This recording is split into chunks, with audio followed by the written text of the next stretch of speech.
Hi friends, అందరికీ మనము blouse పార్ట్కి బ్యాక్ పార్ట్కి నడుం పట్టి వేస్తాం కదా హెమ్మింగ్ చేసుకోవడానికి. మనం అలా హెమ్మింగ్ చేసుకోకుండా ఉండాలంటే ఎలా స్టిచ్ చేసుకోవాలి పట్టిని అని చెప్పేసానని నేను మీకు వీడియోలో చూపిస్తాను, చూడండి. అయితే మనము మెయిన్ క్లాత్ మీద లోపల వైపున లైనింగ్ క్లాత్ని ఇలా పెట్టేసి మనం ఎలా స్టిచ్ చేసుకుంటామో అలా స్టిచ్ చేసుకోండి. బ్లౌజ్ మొత్తం స్టిచ్ చేయొద్దండి, బ్యాక్ పార్ట్ మొత్తం స్టిచ్ చేయొద్దు. ఓన్లీ మనం పట్టి వేస్తాం కదా కింద, అక్కడ మటుకే స్టిచ్ చేయండి. తర్వాత ఇప్పుడు పట్టిని మనం ఇలా జాయిన్ చేసేసుకొని ఇలా కట్ చేసుకున్న తర్వాత ఇప్పుడు తిప్పేసి మెయిన్ క్లాత్ మీద పై వైపున ఇలా మనం పట్టీని జాయిన్ చేసేసేయండి ఒక 1/2 ఇంచ్ ఖర్చుతో.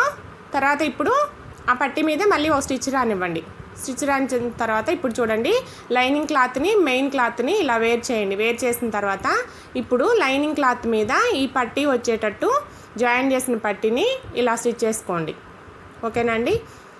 మనకి మెయిన్ క్లాత్ మీద కుట్టు కనిపించదు, హెమ్మింగ్ చేసే పని కూడా ఉండదన్నమాట.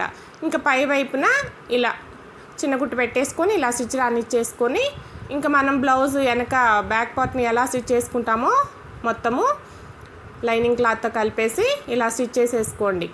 మనకి హెమ్మింగ్ చేసే పని ఉండదు. మనకి ఏదన్నా అర్జెంట్ బ్లౌజ్ ఉందనుకోండి, ఇలా ట్రై చేయండి, చక్కగా చేతి పని చేసే పని లేకుండా ఉంటుందన్నమాట. ఓకేనా ఫ్రెండ్స్, వీడియో నచ్చితే తప్పకుండా ఒక లైక్ చేయండి. ఈ బ్లౌజ్ కటింగ్ కూడా నేను లింక్ పెట్టాను, కావాలంటే చూడండి. మనకి బ్లౌజ్ అంతా కూడా ఇలా స్టిచ్ చేసుకున్న తర్వాత ఇప్పుడు ఎగస్ట్రా ఉన్న క్లాత్ని ఇలా కట్ చేసేసుకోండి. మనమైతే స్టిచ్ చేసింది మటుకి కుట్టు కనిపించదు,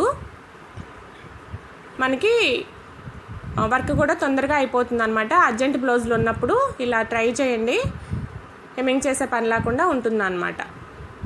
ఇప్పుడు నేను చూపిస్తా చూడండి మీకు ఎలా వచ్చింది అనేది. మనకి చూసారా ఇలా వస్తుంది కుట్టు, పై వైపున కుట్టు కనిపించదు అనమాట. ఓకేనా ఫ్రెండ్స్, వీడియో నచ్చితే తప్పకుండా ఒక లైక్ చేయండి. Thank you.